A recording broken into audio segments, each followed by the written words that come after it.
Connaissez-vous l'ordination? Sans doute, mais certainement pas celle que Ténétis combat depuis qu'il a l'âge de la comprendre. Dans un pays où les ordres organisent toutes les structures de la société, l'ordination est un passage obligatoire. Il y en a pourtant qui passent à travers les mailles du filet, des parcours de vie, des bifurcations, des dépressions. Les moins chanceux, souvent aux caractéristiques communes, manquent le coche et deviennent des sans-noms, des déclassés, des marginaux. Heureusement cependant, il existe l'ordination, cet événement national où sur tout le grand continent on dresse des stands à travers les rues et non sans goujaterie, les maîtres des ordres piochent parmi ces pauvres gens, ceux qu'ils croient dignes de les rejoindre. L'ordination, dira Ténétis, c'est un marché aux désœuvrés. Ténétis est un jeune homme de notre génération. Né à l'Anelma, la capitale du grand continent, il est issu d'une famille riche et bien installée.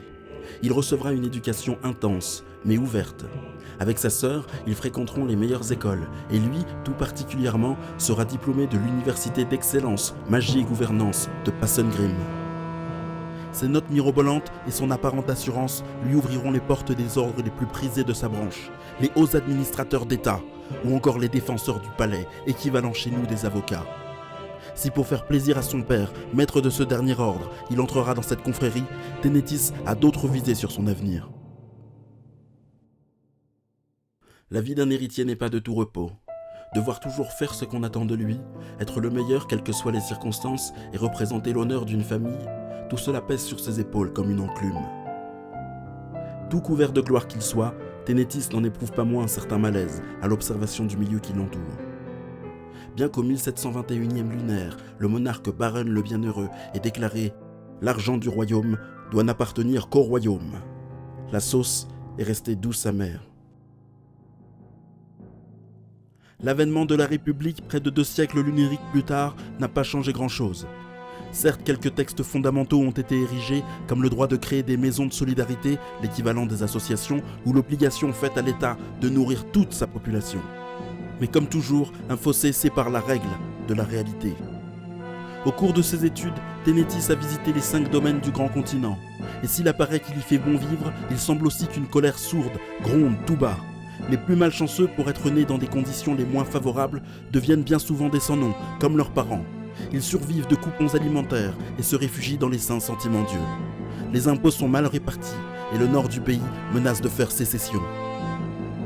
Dans les sphères du pouvoir, seuls ses parents et une poignée de proches tentent d'agir.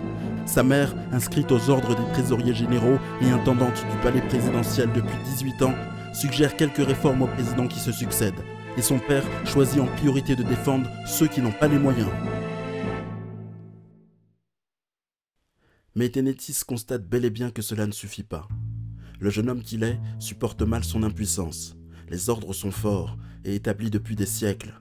En être un produit ne lui confère pas pour autant le pouvoir de les changer. Pas tout de suite, pas maintenant. D'autant qu'il a d'autres combats à mener. Un combat notamment contre lui-même. Depuis toujours, Ténétis n'a de regard que pour les garçons, mais il craint plus que tout de le révéler à sa famille. Ils lui ont demandé parfois où il en était côté histoire de cœur, alors il mentait, encore et encore. Sa libération, il entend la trouver loin de la capitale. Dans le nord du pays, en perpétuelle guerre contre les groupes rebelles, siège le haut château de Vaillance, dirigé par son Excellence, l'ambassadeur du renseignement, Réald Arazel-Storn. Là-bas se trouve son salut. S'il n'a nullement l'intention de devenir un agent, Ténétis est finalement prêt à tout abandonner pour entrer dans l'ordre des passeurs. Les passeurs sont des facilitateurs, des courroies de transmission entre les agents de terrain et l'ambassade qui les emploie. Envoyé à Paris pour apprendre le métier, Ténétis découvrira le monde des ordinaires, notre monde.